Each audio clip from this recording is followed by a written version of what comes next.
বাঙালি মানেই শাড়ি, আর বঙ্গ নারীর অঙ্গ শোভার সাথে জড়িয়ে রয়েছে কাঁথা স্টিচের নাম। কাপড়ের ওপর বিভিন্ন ধরনের নকশা আর তাতে রং বেরঙের সুতোর কাজ করে বানানো হয় কাঁথা স্টিচের শাড়ি। আসুন দেখা যাক কোথায়, কিভাবে এবং কারা এই কাঁথা স্টিচের শাড়ি বানাচ্ছেন।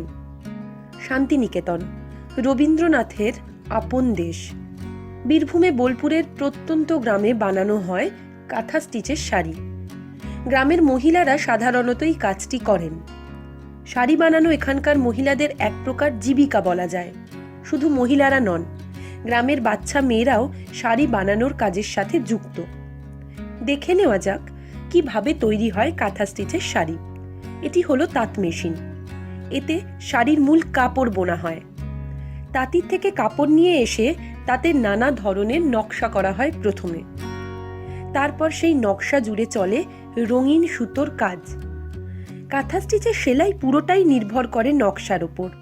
হালকা নকশার কাজ সুতির শাড়িতে বেশি দেখা যায়। তসর ও সিল্কের শাড়ির ক্ষেত্রে নকশা হয় ভারী, মানে গোটা শাড়ি জুড়ে বিভিন্ন ধরনের নকশা থাকে। সাধারণত 3 রকমের কাঁথা স্টিচের শাড়ি হয়: তসর, সিল্ক ও সুতি। একটি তসর ও সিল্কের শাড়ি বানাতে সময় লাগে 4 থেকে 5 মাস, তবে সুতির শাড়িতে সময় কম লাগে, 15 দিন থেকে 1 মাস মতো। তসর ও সিল্কের শাড়িতে কাঁথা স্টিচের কাজ বেশি থাকে, তাই মার্কেটে তসর ও সিল্কের শাড়ির চাহিদা বেশি। শান্তিনিকেতন থেকে শাড়ি গোটা ভারতবর্ষে বিক্রি হয়। কাঁথা স্টিচের শাড়ির মূল চাহিদা দিল্লি, পাঞ্জাব, বোম্বেতে। শান্তিনিকেতনের ঘরের মেয়ে টুম্পা। বোলপুরের এক প্রত্যন্ত গ্রামে টুম্পার জন্ম। বহুদিন ধরে কাঁথা স্টিচের শাড়ির ব্যবসার সাথে যুক্ত টুম্পার পরিবার। টুম্পার নিজে ক্লাস 7 থেকেই ব্যবসা করছে। স্কুলে পড়তে পড়তেই গ্রামীণ ছোট্ট মেয়েটির মনে হয়েছিল জীবনে বড় হতে হবে, অনেক বড়। আর জীবনে বড় হতে গেলে এই ব্যবসাকেও অনেক দূর এগিয়ে নিয়ে যেতে হবে। টুম্পা আজ স্বনির্ভর। শুধু নিজে নয়, গ্রামের মহিলাদেরকেও টুম্পা স্বনির্ভর হতে শিখিয়েছে। গ্রামের মহিলারা সাধারণত টুম্পার থেকেই কাঁথা স্টিচের শাড়ির অর্ডার পায়। টুম্পা নিজে ভালো ডিজাইন করে, তাছাড়া নিজে শাড়িও বানায়। টুম্পা খোয়াইয়ের হাটে মূলত তার শাড়িগুলি বিক্রি করে।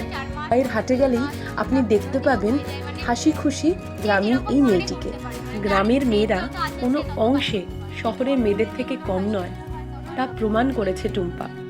বোলপুর মানি পলাশ ফুল, সাঁওতালি নাচ আর খোয়াইয়ের হাট।